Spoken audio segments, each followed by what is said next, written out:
We're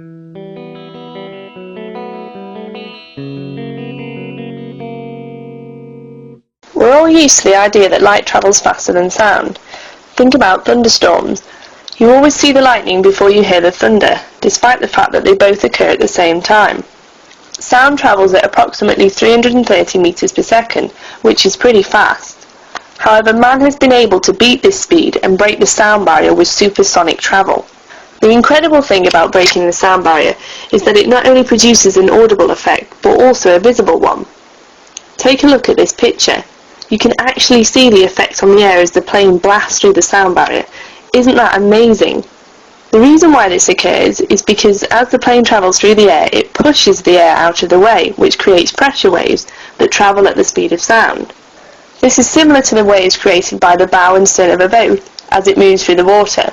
As the plane approaches the sound barrier, the air cannot get out of the way quick enough, and it is squashed together into one big shock wave that is travelling at the speed of sound.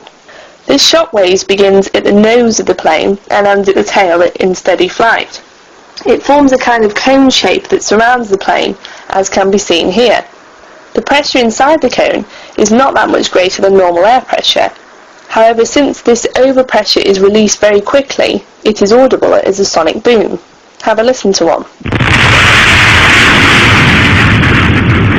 There are actually two booms that are produced, one at the nose and one at the tail, which you can see in this video.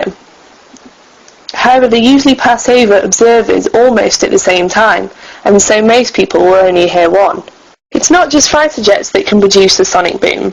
Perhaps the most famous form of transport that could break the sound barrier was Concorde, which was a commercial airliner before it was put out of use in 2003. Space shuttles can also break the sound barrier, but only when they re-enter the Earth's atmosphere.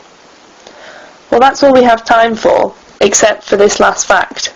Humans are actually able to produce a sonic boom using their hands. The crack of a bullwhip is actually a sonic boom. This is because the end of it is travelling faster than the speed of sound. Now that's fun. Well, that's all for today. Until next time, remember, science is fun.